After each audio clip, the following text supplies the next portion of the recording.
Welcome back, everyone. This time we're going to be doing a little bit of winch repair, winch loving.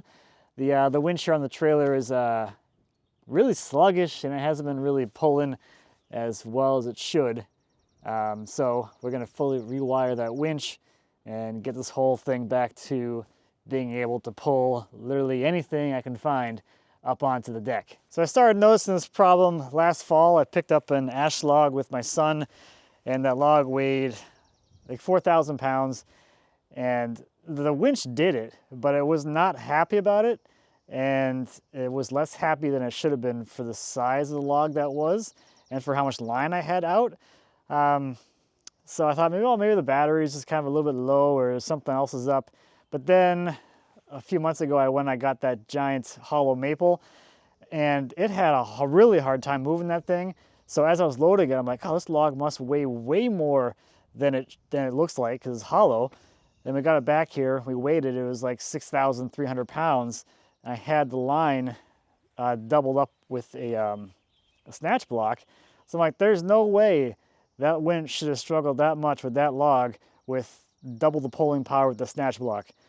So then a few weeks ago, I picked up that silver maple on the end there. It's 4,000 pounds. I had the winch doubled back with a snatch block, which for a log that size, I shouldn't have to do. It loaded it, it wasn't happy about it, and that's how it goes. Now it's time to actually fix things. So with the winch sitting out in the elements, over time, you can get water inside of the connectors here, and if anything happens inside of here, the wiring starts to corrode to the point where it doesn't really transfer energy that well. So you can see this guy, I started stripping back, and you can see like it's just mush in there. The wire's all corroded, so that's not really going to be allowing the winch to draw enough power to actually make it do anything. So we're going to redo all of this. We're also going to fix this. They mount these winch boxes, the contactors in here, to the top of the winch. And what happens is if you get enough coils happening here, the retainer bar can get high enough that it can pop this thing off the mounts, which is what happened to this. So we're going to remotely mount this box somewhere else so it's completely out of the way, and that can't happen anymore, and this will all look a lot prettier, and the winch will actually work again. I hope that's the only problem.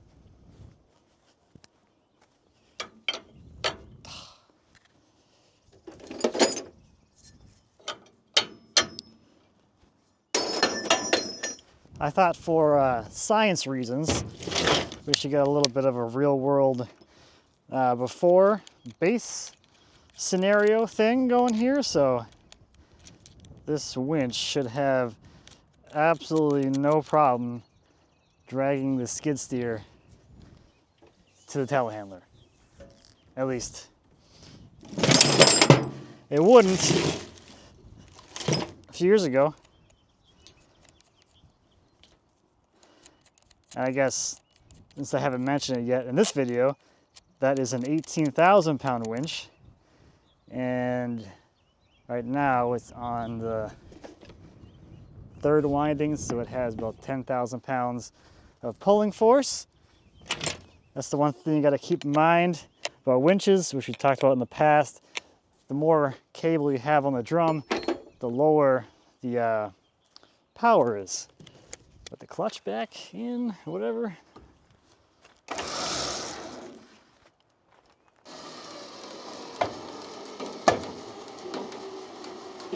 It's going, but it's not super happy about it. All right, so let's get this thing. I think I'm gonna take it down to the driveway by the shop. I can show you all the stuff we're gonna do here.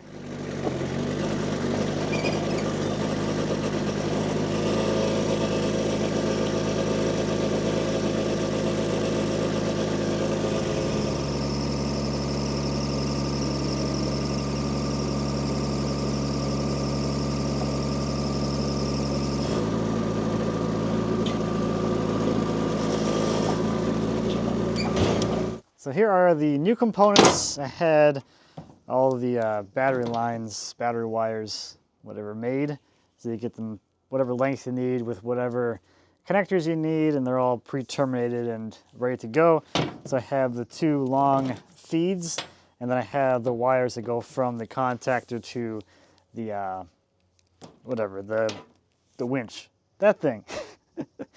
I got these a little longer, so we have a little bit of leeway, or a little bit of latitude as to where to put the new contactor box. And I'm gonna switch from that plastic box to this metal box. It's supposed to give me a place to mount all of that, and this whole box is gonna mount to the trailer instead of being mounted to the winch, because I don't take this whole thing off ever and need this to come with it easily. So this being mounted on top of the winch like this doesn't really make any real sense for me, or doesn't really do anything for me.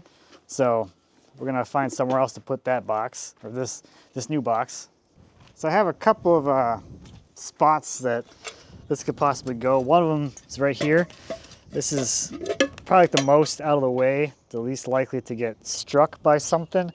The downside to this spot in particular is that I don't really want anything entering or exiting the box over here. So really the only place that can have stuff come in is up top, and that might get a little bit crowded. I really don't want anything over here that can get smacked by something. So that's one spot. Another spot would be kind of over here, mounted like that, sort of out of the way. That would give me some more room to have different entry points. I could have the wires coming over here. I could have the hookup for the remote on the side.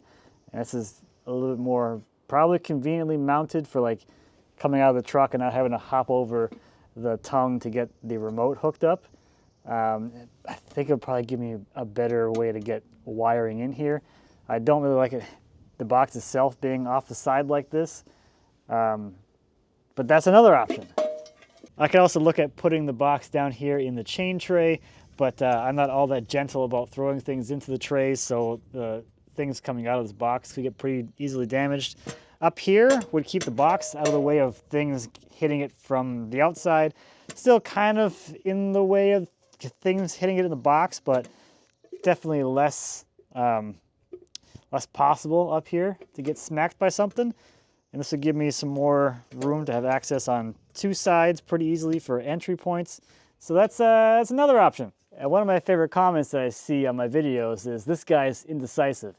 And that's a side effect of me sharing all the things I'm thinking about at the time, instead of just doing whatever it is that I'm gonna do and never telling you any of the different options that I can choose.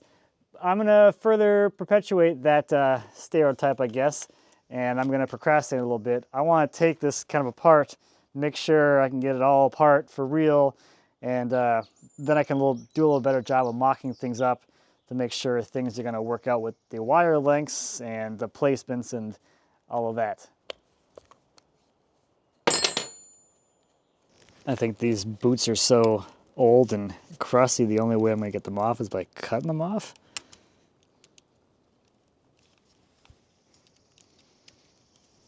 I guess I'm not keeping any of this, so it doesn't really matter if I damage it. Wow, look what the color used to be. Look what the sun does.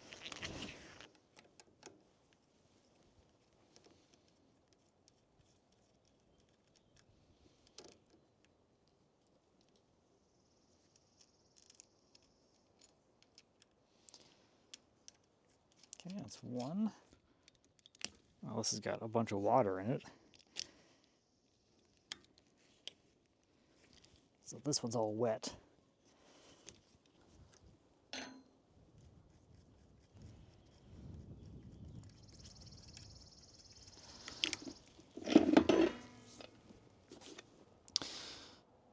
Gotta get the ground off next, or last, I guess.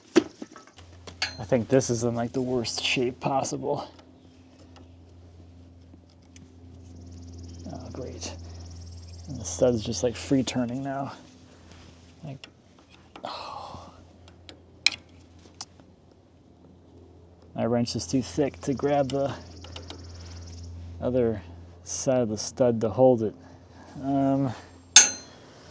Let me go see what I can find.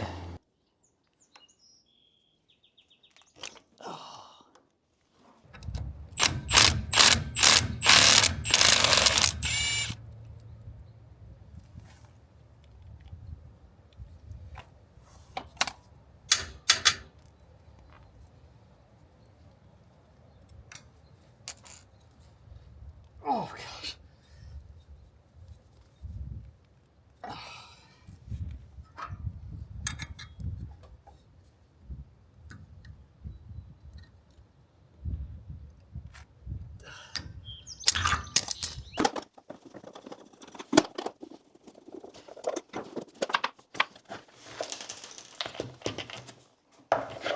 So there is the contactor in there, so when you're pushing the button on the switch, it electrically closes or opens the switches that actually have the high voltage on that side. So I'm gonna try and get this all out of here. This is definitely all crammed in here, like quite a bit through here. So hopefully the new box will be a little less tight to get all this stuff back together.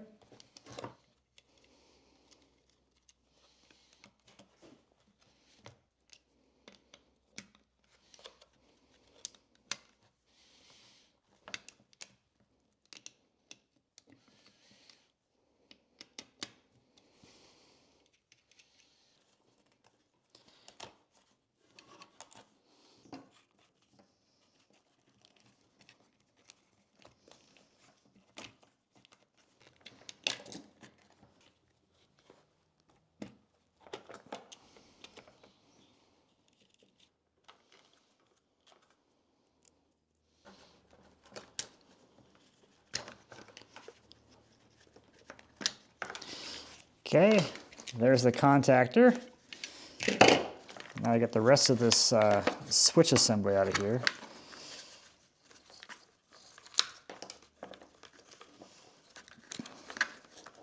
It's connected down here, and this ground strap runs back to the ground that connects to the underside of the winch. And this cable's all messed up too, and it's got a hole. So we'll replace this little grounding lead that goes to the switch, what do we want to call it? Switch controller, switch port, switch hookup thing. I don't know, words.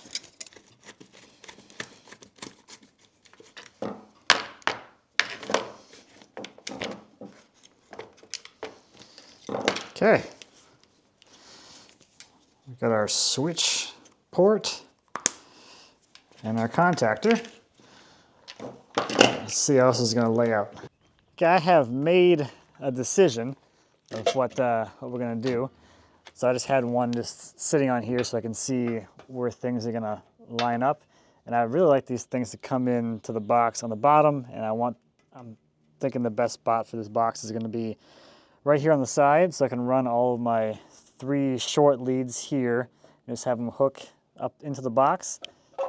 Mounted right here. I can mount it right to the side of the trailer. It should be out of the way with those cables looping down and out of the way. I'm not too worried about that. Now the one other little thing that I want to do differently is that this contactor is meant to be mounted with those mounting feet down. So this would kind of go in here like that. If I have the wires coming in like this, I can't, these are so thick, I can't make this turn. I don't really want to put that kind of strain on the wire to get it to turn and be like a 90-degree bend.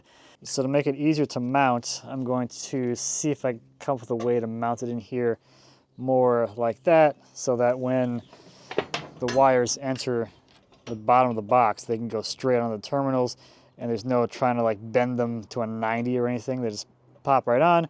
So we'll have all 4 coming in the bottom, the 3 to the winch, and then the one that's going to be the red that goes straight to the battery. Those will all come in here. The only downside of doing this is you can't unplug the switch things very easily or get them in very easily, so we'll have to kind of mess with that. We'll have to make a 90-degree mounting bracket, and I got to make a mounting plate to go in here anyway, so we're going to go and make some kind of special mount device thing for this next.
Okay, here's my thoughts. I got this piece of angle so I can bolt the contactor body to the piece of angle, and I think to make it easier, because I don't think you'll be able to like bolt this together once this is in the box. I think what I'm going to do, because I have space in behind the plate, because I have those standoffs, I can pass some bolts through the backing plate, weld them in place from the back, so the heads are going to be back there, and they'll give me some studs, and then I can just bolt this to the plate afterwards, after bolting this to this. At least that's my thought. And I'm kind of thinking that the contactor I'm going to mount towards the top of the plate, so that'll put it somewhere up there, and that'll give me all the space down here to get the wires into the box and get them kind of maneuvered onto their studs. So I think they'll work out pretty well. I don't need a whole lot of space for this to enter, not much at all. And having this be able to go on afterwards, I can attach those leads to that and then just set the whole thing in there and bolt it in. So a little bit of drilling and a little bit of welding, and we're just about there already. Well, ready to start putting holes in the box.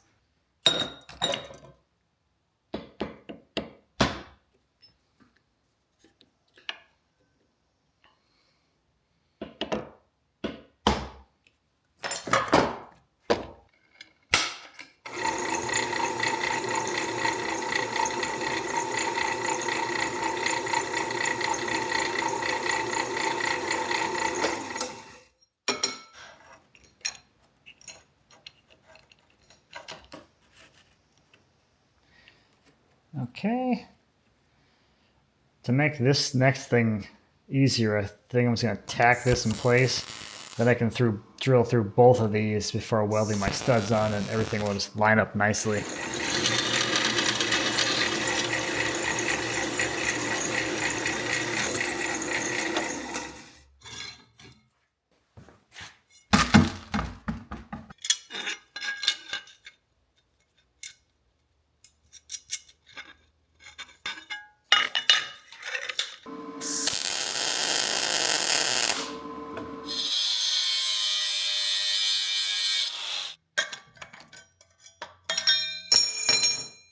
So that's how that's going to work. Now I can start laying out some of these holes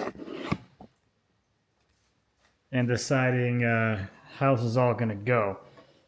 So I'm looking like I can only really get 3 feeds onto one side. So I'll have, I guess, 3 coming in the bottom, and then I have to have another one coming in the side. I would like this to be the positive lead coming in here, but this is not where that one has to go. This one would have to go up here. So there might be some crisscrossing. Maybe. Maybe I'll probably end up offsetting these so they're pretty close and tight together to give myself a little more space on this side, so when this guy comes in, the one that's coming in here doesn't get quite in its way. So we got those 4 holes to drill for the what is it called, wire cord grip things going in, and then we have to put a hole in for the switch connector thing, which I'm just gonna put up in here. Whole time.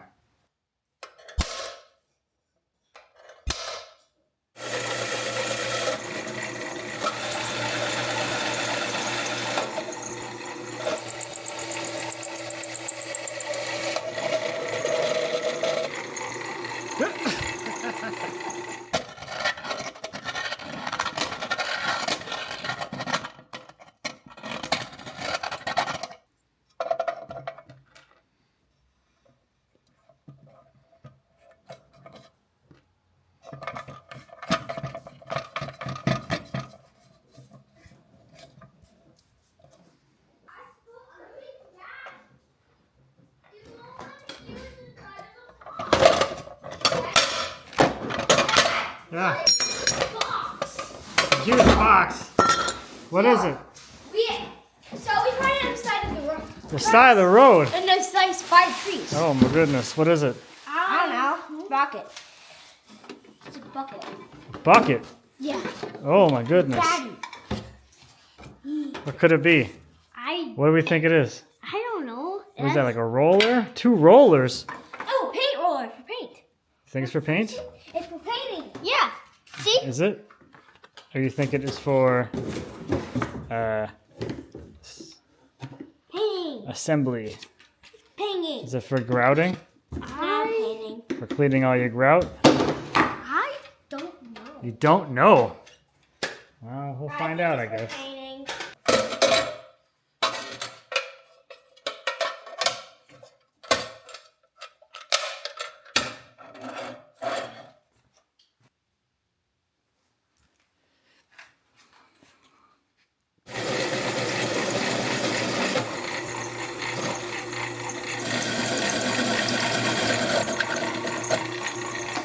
Okay, the hole for the switch port needs to be just a little bit bigger than that 3/4 inch hole saw.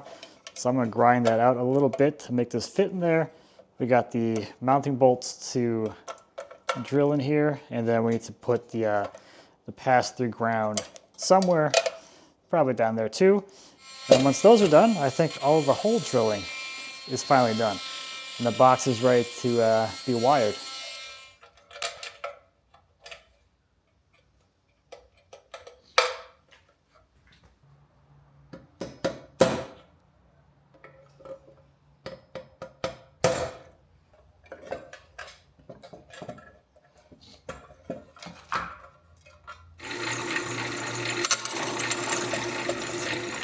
I figured that while the box is empty and manageable, I would at least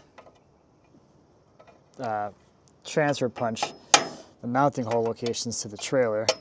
Because this is going to be easier with an empty box than a box with a bunch of weight in it and a bunch of wires hanging out. There we go. 1, 2, 3, 4. Okay.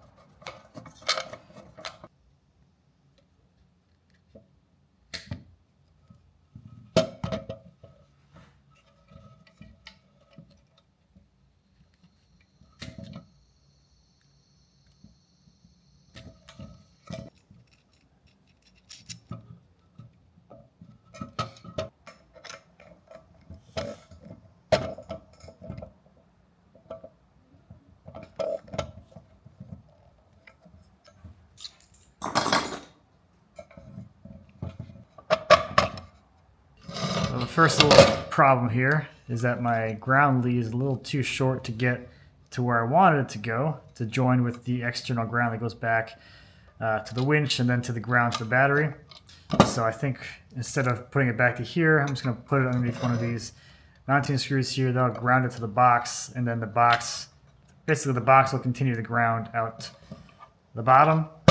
So I think that should be fine. Otherwise, I can extend that lead a little bit, make it fit down into that ground screw over there, but if I don't have to do that, that'd be cool.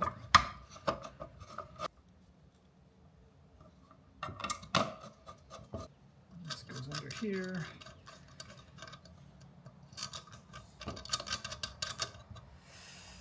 Okay, time for the big wires.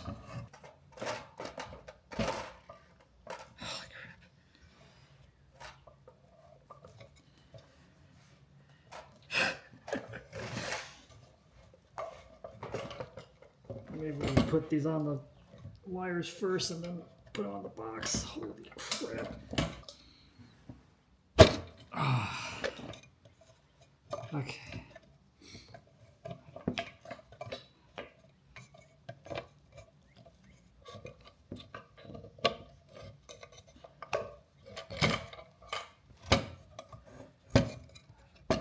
This a little bit.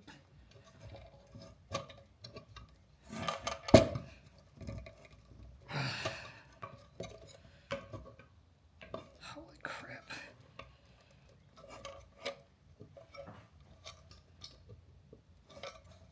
Oh, come on.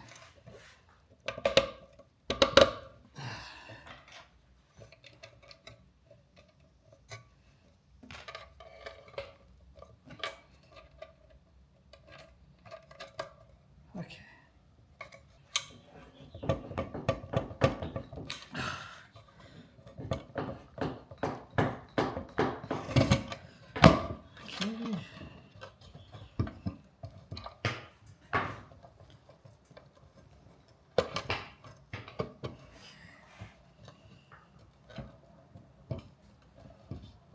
That's there. Why?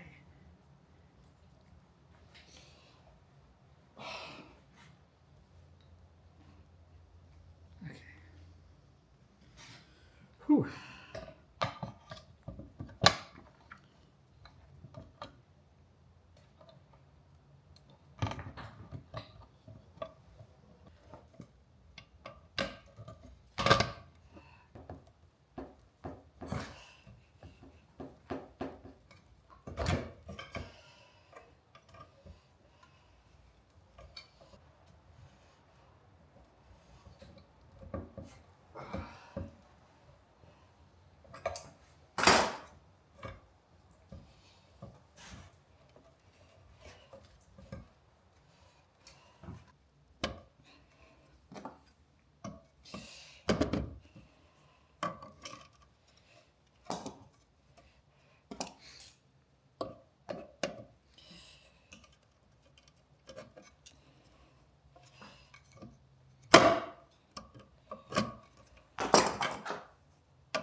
All right, let's get this thing hooked up and see if it works before we commit to mounting it on the trailer.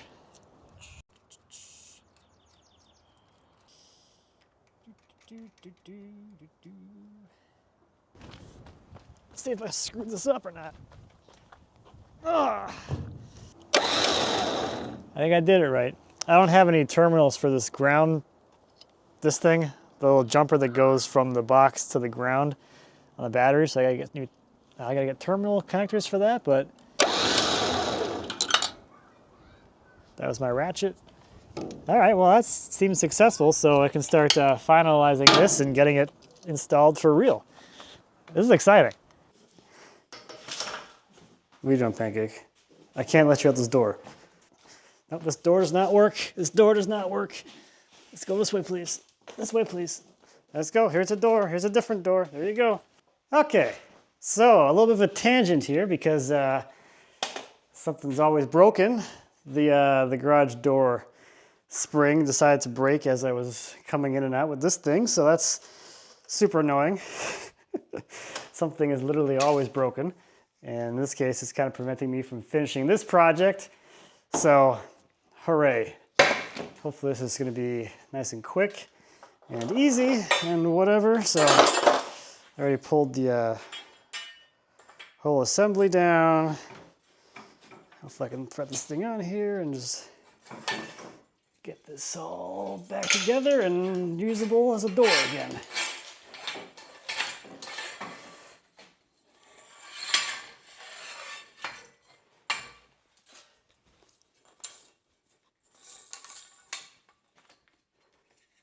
Okay.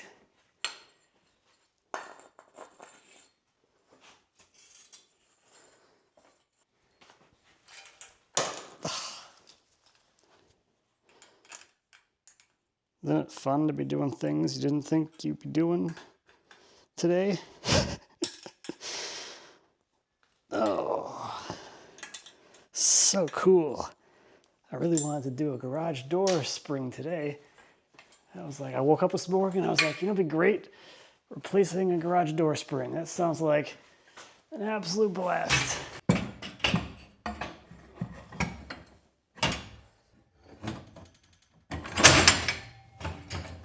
Okay.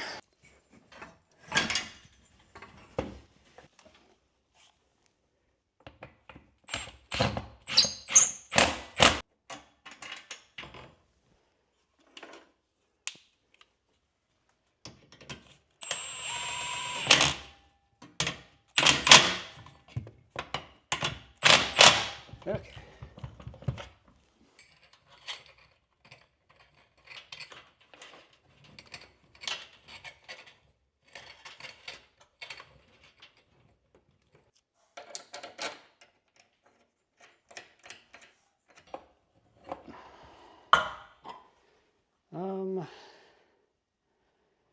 I don't know. Maybe a couple more turns, maybe like that. Now let's bring the screws back around the front. I can actually tighten them. One more. Okay.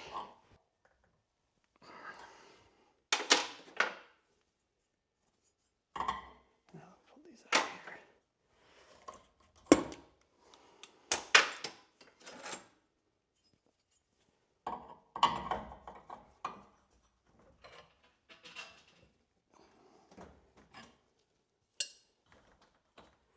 Probably not enough.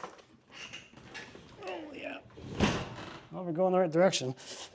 At least now, I can open the door and get the air compressor out of here because it was sitting on the cord. Okay.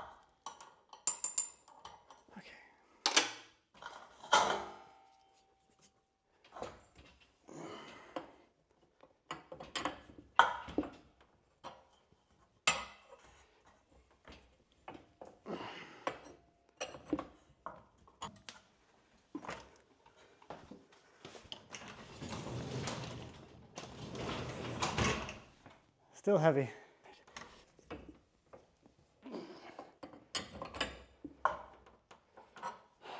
Okay.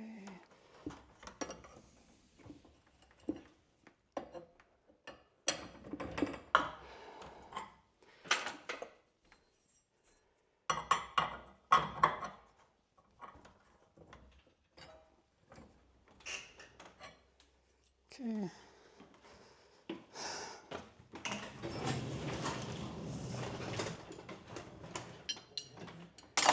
Maybe just like a hair more.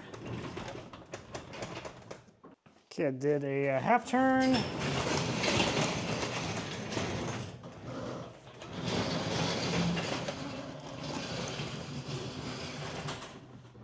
Maybe a little bit too much. But I'll leave it like that for now, and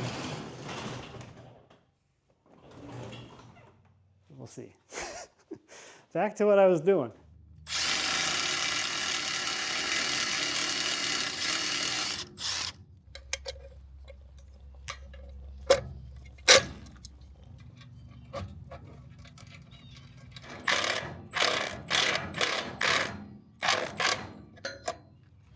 Oh. How did this get shorter? I swear there was enough length for this before. That one's fine. Okay. Alright, new box spot. What do we think about mounting it like this? That'll get it really well out of the way, and it's, you know, nice and close to the winch. You got access to the remote port there, and it's more within the envelope of the trailer, so it's less likely to get knocked by something. The only downside is that now I have to make some kind of mount thing that puts it kind of up back in here on top of the safety rail, which isn't a huge deal. I just got to go find what I have for materials and actually attach it to the trailer. So I guess another side project.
All right, there it is, all wired up in place, and this is so much better than how it was before. I'm looking forward to actually having something that works and is a little more convenient. Even this, having the remote port right there, is in a much better spot, so that should be a positive as well.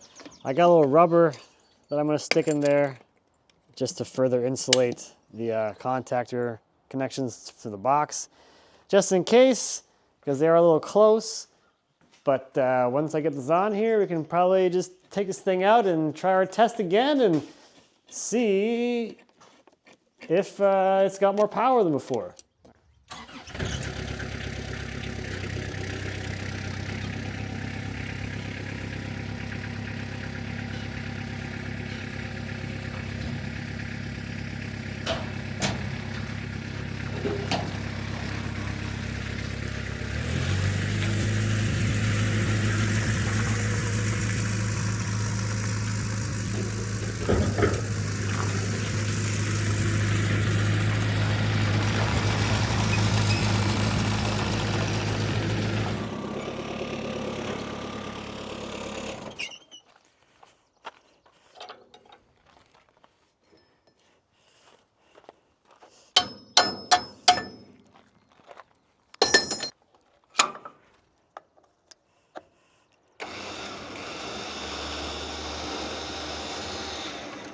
Okay, this is gonna be a little bit different because the telehandler's over here now, but let's just listen for the load. Ah, yeah. No problem. That's a lot better. All right, we got the arch installed. Let's go try this thing out and pick up a log.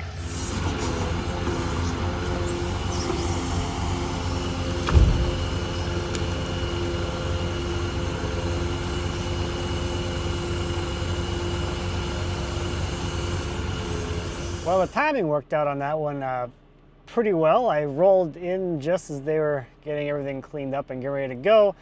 And I guess that's a little bit of a cheat code. If you are able to be there at the same time as the tree service, it was like 1 o'clock on a Monday, they will just put on your trailer for you. So when we get back, I'll give you a better look at what we got.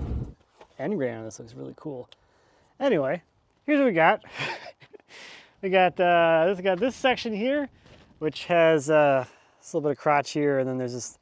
We'll probably end up cutting this here, and then we'll have crotch section there, and this will be some longer stuff with the crotch on top. And then if you come around this side, we got the actual main trunk of the tree, also quite large, and we're a little over 12 feet long. It's like probably 13 because we're hanging out the front here and we're hanging off the back, so we're probably 13. And we got got a little bit of that in there, which is always exciting. And then this section came from here, so they kind of connect.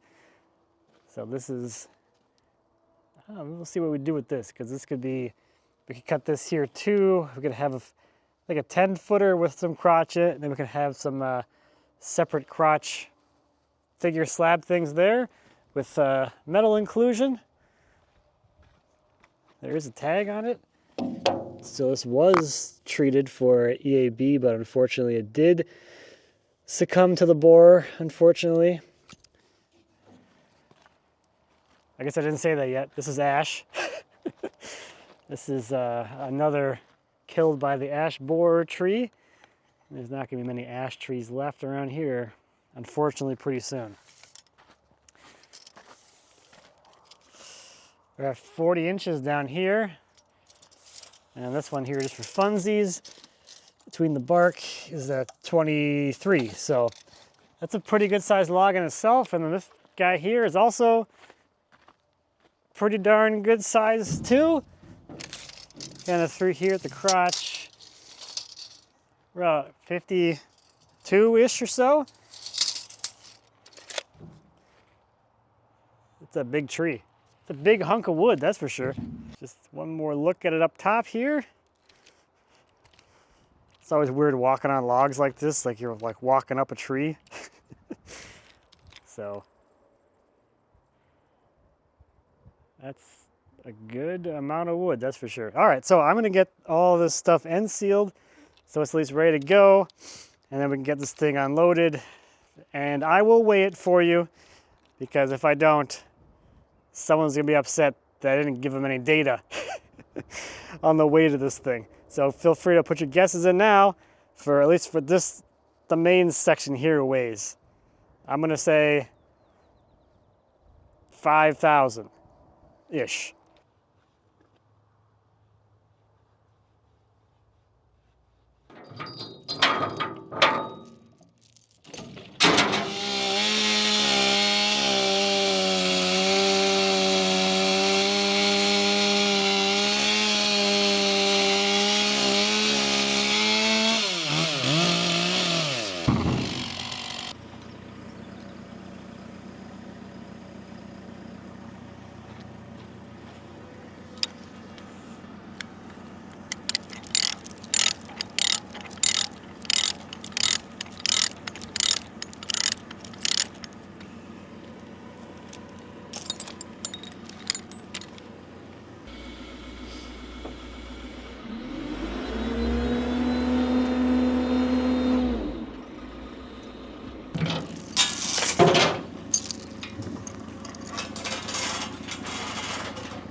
let's say you scale, can't see, 4,140 pounds. I was high. It's quite a bit lighter than I thought.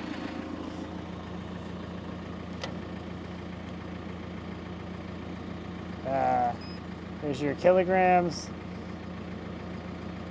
1870. It's too bright out here. I mean, it looks a little heavier than 4,000, but hey, whatever. All right, another fun outing. We got some more stuff to saw. I got to sort through this pile and actually get it over to the actual log pile. This is like the staging area. So I've got some, I got some sawing to do, which is nice. We got some more stuff saved from, I'm not sure what their waste stream is, their downstream waste is, if it's chips or mulch or whatever.